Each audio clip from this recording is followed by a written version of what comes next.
بسم اللہ الرحمن الرحیم۔ آپ سب لوگ جانتے ہیں کہ پچھلے کئی سالوں میں ایک سلسلے وار طریقے سے ملک کے بہت ساری ریاستوں میں نبی کریم صلی اللہ علیہ وسلم کی شان اقدس میں گستاخیاں کی گئی ہیں، جس سے پوری کمیونٹی کے سینٹیمنٹ ہرٹ ہوئے ہیں، جس سے پوری کمیونٹی کو تکلیف ہوئی ہے۔ اور اس کے بعد جو لوگ اس طرح کی گستاخیاں کرتے ہیں، ایسا محسوس ہوا ہے کہ اسٹیٹ ان کو پروٹیکٹ کرتا ہے، اسٹیٹ ان پر وہ گمبھیر دھارائیں نہیں لگاتا ہے، بلکہ اسٹیٹ ان کے معاملے میں اپنی ایسی پالیسی کو سامنے رکھتا ہے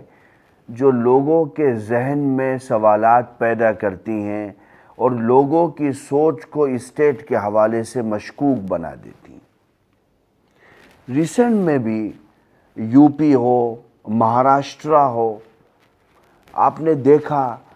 کہ مسلمان جذبات میں آ کر کے سڑکوں پر آئے، چونکہ نبی کریم صلی اللہ علیہ وسلم کی ذات اقدس مسلمان کے لیے اس کی ذات سے بہت عظیم ہے۔ وہ اپنی ہر چیز پر کمپرومائز کر سکتا ہے، ہر طرح کی دولت پر، شہرت پر، اقتدار پر، حکومت پر کمپرومائز کر سکتا ہے ایک سچا مسلمان، لیکن وہ نبی کریم صلی اللہ علیہ وسلم کی عظمت اور تقدس پر کمپرومائز نہیں کر سکتا ہے۔ ہم نے بہت غور کیا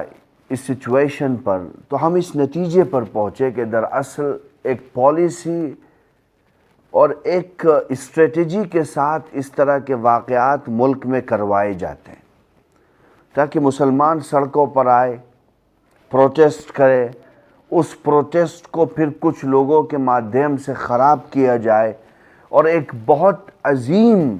تحریک کو بعد میں کچل دیا جائے، لوگوں کو اٹھا کر کے مجرم بنا دیا جائے۔ اس طرح کی پالیسی کے تحت یہ لوگ بیان دیتے ہیں،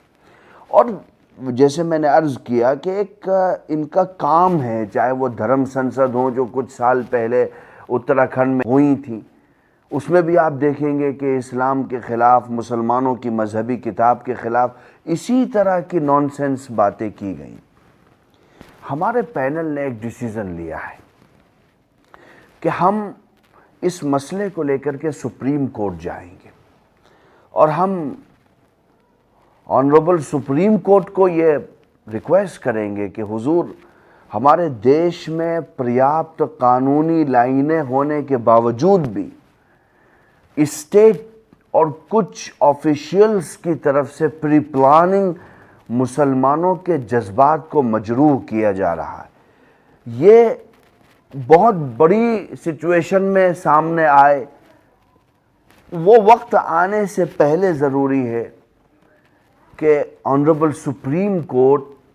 کچھ گائیڈ لائن جاری کرے، کچھ راستے طے کرے کہ صاحب جو بھی آدمی اس طرح کی گھٹنا کرے گا، اور میں صرف مسلم ریلیجیس لوگوں کے بارے میں نہیں کہہ رہا ہوں، کسی بھی ریلیجن کے بارے میں، اگر وہ نان مسلمز کے ریلیجن کے بارے میں کرتا ہے، کرسچن کے ریلیجن کے بارے میں کرتا ہے، ہندوز کے ریلیجن کے بارے میں کرتا ہے، ان کے لیڈرز کو برا بھلا کہتا ہے، اس کے لیے ایک مضبوط راستہ ہونا چاہیے تاکہ اس طرح کے لوگوں کے لیے ہماری سوسائٹی اور سماج میں پھر کوئی جگہ باقی نہ رہے۔ اور ہم نے یہ راستہ اختیار کیا، چونکہ اس کے علاوہ جو راستے ہیں وہ کمیونٹی کو اس لائن پر لے جاتے ہیں جس لائن پر وہ ہمیں اور آپ کو دیکھنا چاہتے ہیں، جو گستاخی جیسے کلمات، نازیبہ کلمات نبی کریم صلی اللہ علیہ وسلم کی ذات کے حوالے سے استعمال کرتے ہیں۔ تو ہم کوئی میمورنڈم دیں، گورنمنٹ کو لیٹر لکھیں، چیف سیکریٹری کو لیٹر لکھیں، اس سے کچھ نہیں ہونے والا ہے۔ ہم کو سپریم کورٹ موو کرنا پڑے گا، اور ہم یہ طے کر چکے ہیں کہ انشاءاللہ racket of legal cell Supreme Court جائے گی۔ اب آپ سے اس حوالے سے ایک مدد کی ضرورت ہے کہ میں پورے انڈیا کے لوگوں کو کہہ رہا ہوں کہ کسی بھی اسٹیٹ میں، کسی بھی راجیہ میں گستاخی کے حوالے سے کوئی بھی ویڈیو یا آڈیو آپ کے پاس ہو یا کوئی تحریر ہو تو آپ ہمارے ہیلپ لائن نمبر پر اس کو بھیجیں. ہماری ٹیم ورک آؤٹ سٹارٹ کر چکی ہے. ہم یہ ساری چیزیں سپریم کورٹ کے پاس لے جائیں گے اور آنریبل سپریم کورٹ کو کہیں گے کہ آپ دیکھ کر کے اس میں کوئی گائیڈ لائن جاری کریے. اسی طریقے سے جیسے مدرسوں کی لڑائی میں مجھے یہ کہنے میں کوئی سنکوچ نہیں ہے کہ racket of legal cell Bharat میں پہلی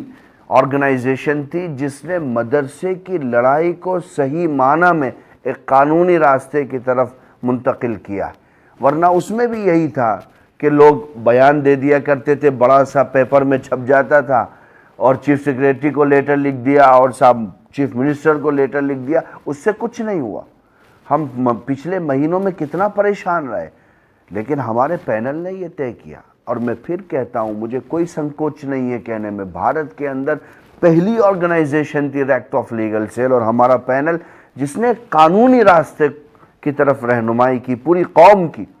اور آپ دیکھیں گے اس کو منطقی انجام تک پہنچانے کے لیے جمعیت علماء ہند کی قیادت سے مشاورت کے بعد اس پلیٹ فارم کو استعمال کیا گیا. لیکن اس کی شروعات, اس تحریک کو آگے بڑھانا, ریپرزنٹیشن بھیجنا, پوری فائلنگ کرنا, یہ سب ریکٹ آف لیگل سیل نے کیا. ایک دشا دکھائی اور ہمیں یہ محسوس ہوا کہ ہمارا جوان سڑکوں پر پتھر لے کر کے آئے, اس سے مسائل حل نہیں ہوں گے. ہمیں قانونی راستے سے اس ملک کے اندر اپنا مستقبل طے کرنا ہوگا. میں سبھی لوگوں کو یہ کہوں گا کہ آپ گستاخی کے حوالے سے جس طرح کی بھی ویڈیو, آڈیو یا تحریر آپ کے پاس ہو, لیٹر ہو, تو میرے اور آرگنائزیشن کے ہیلپ لائن نمبر پر آپ ہمیں بھیج سکتے ہیں. اس سے کیا ہے کہ ہم جو جانکاری کلیکٹ کر رہے ہیں, سلسلے وار طریقے سے جو واقعات ہوئے ہیں ان کو جمع کر رہے ہیں, اس میں ہمیں آسانی ہوگی. چونکہ ہر جگہ کی گھٹنا تک ہم پہنچ جائے یہ ممکن نہیں ہے, اور ہم چاہتے ہیں کہ پوری تیاری کے ساتھ